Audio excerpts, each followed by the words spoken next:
Hi, I'm Captain Andrea, And I'm Commander Matthew. and welcome to Trekback Tuesday. That's right, this is the show that explores all the Star Trek collectibles through time and space.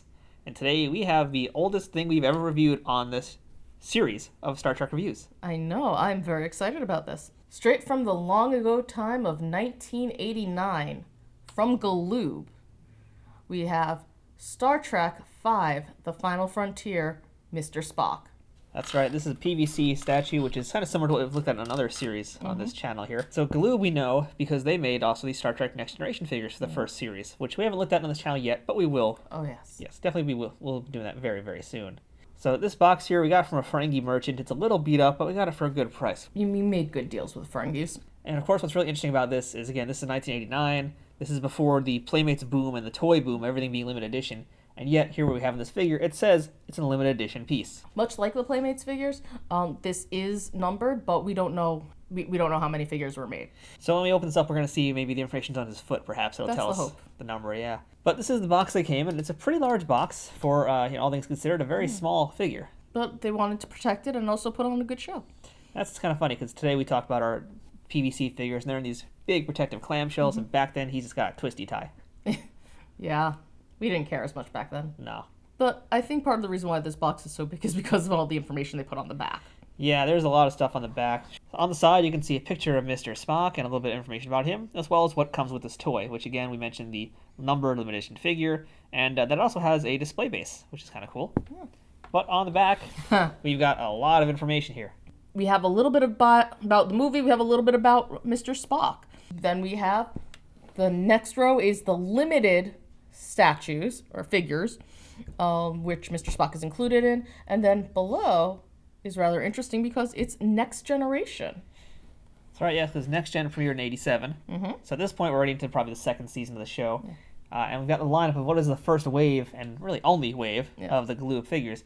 And what's interesting here, though, is that who is part of this lineup. And you'll see we've got a picture of both Wesley Crusher and a Romulan. Neither of those figures came out, but they were still included on the packaging. So just a little fun thing there. Yeah, just nice to know what could have been. Yeah. One of the other things that I'm just loving about this box is the little price tag. For $19.97, that's $19.97, you could have purchased this back in 89. In 1989 for $20, this. Yeah. So with inflation, this would have been like a $50 statue today, roughly. Yeah, I would say so. That sounds about right. Which is absurd, because this is not worth that much. But it's crazy how much toys went for even back then. You know, like we say they were cheaper, but things like this kind of say differently. Well, to be fair, this was PVC, and that wasn't as popular back then. That's true. So that's probably why the price is a little bit higher. But also then when you compare, $20 then, $20 now, at the same time, it's a little mind-blowing just to see $20. You know, like you have to think about it, but otherwise you're like, $20? Yeah. Oh, I could easily do that. And then it's like, oh wait, no, you actually can't. It's kind of crazy. Yeah.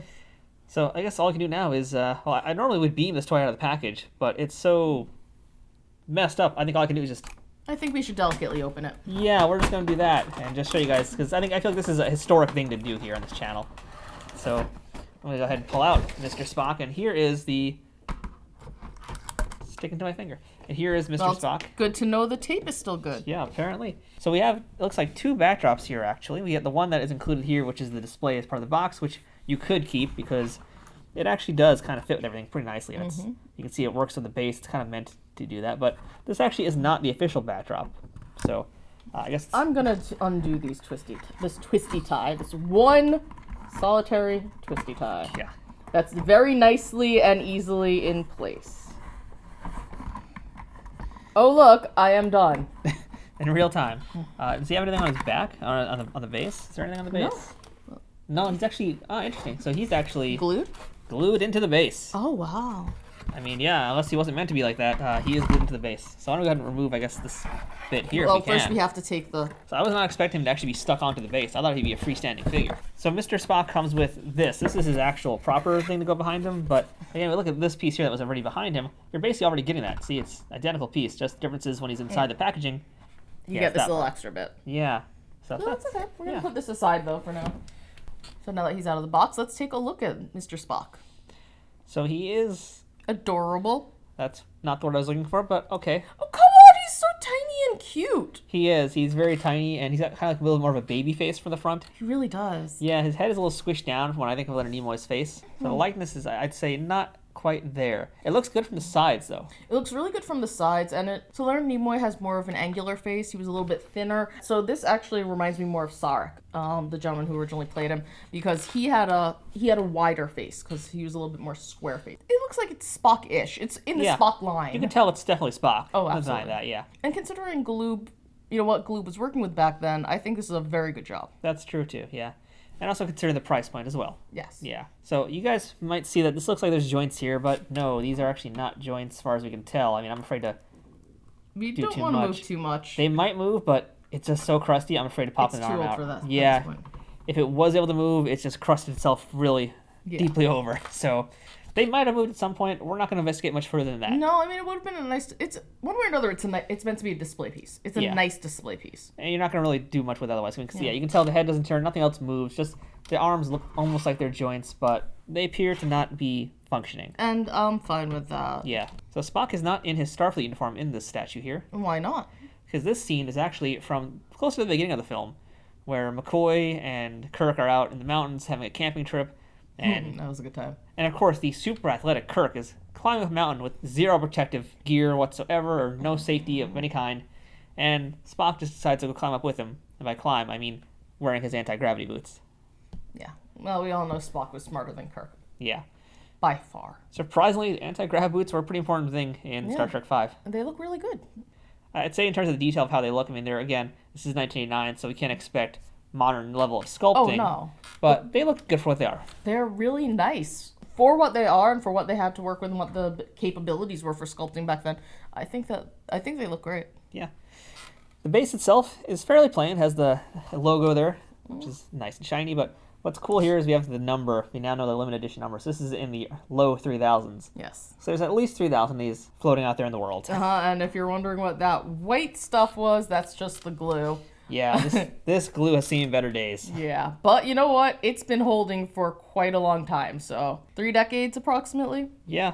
Yeah, I'd say it's doing pretty well. It's doing a lot better than Spock's belt buckle, because we're going to talk about paint application right now. Overall, it's a very clean paint job, that's actually a good surprise for the era, considering how old this is, but... Wow. Right, it's pretty clean, it's pretty good. Yeah, the paint job itself is pretty good, but I'm seeing the belt buckle and it's just like, oof.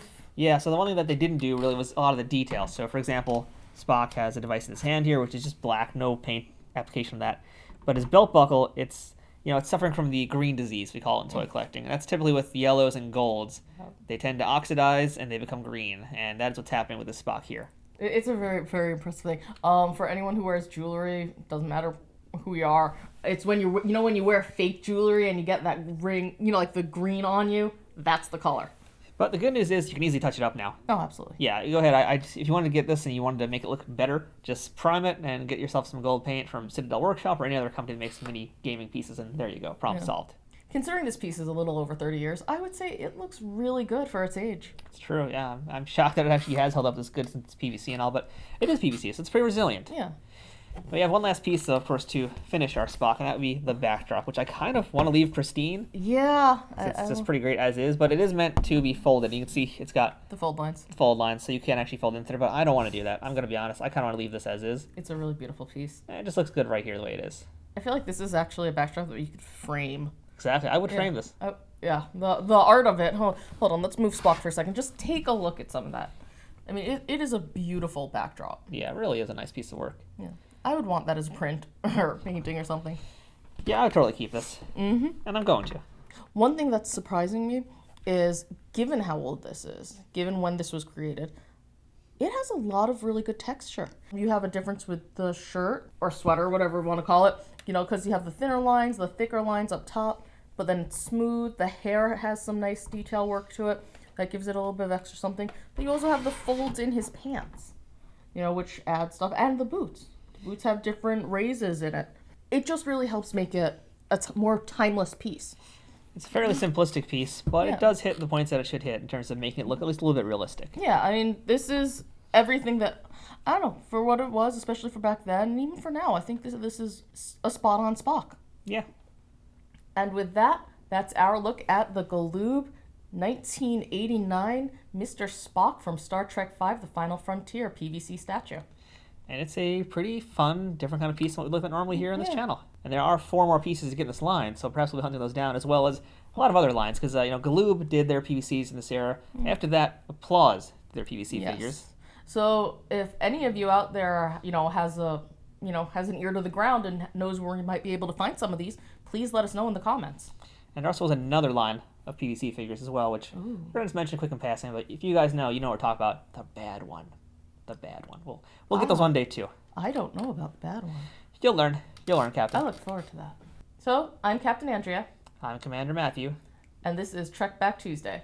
And until then, live long and buy toys. We'll see you next time. Oh, hello. I didn't see you there. I was reading this fascinating report on my data pad. Yeah. Commander Matthew, you need to go fix this. Oh, yeah. I see what the problem is. Let's go ahead and use my flux couple over here and just a few quick adjustments. I don't know what you were trying to do, but you changed the date on my pad. This was actually a report to tell you to get to engineering because if you don't fix certain elements, yeah, the warp core is gonna be thrown out. No, it's fine. See, I changed the date. So now it's 2 weeks ago before that was a problem. That doesn't change the actual problem. That's what I've been doing on the ship for months. No, it really hasn't been. Lieutenant Carey's been covering for you. I hate Lieutenant Carey.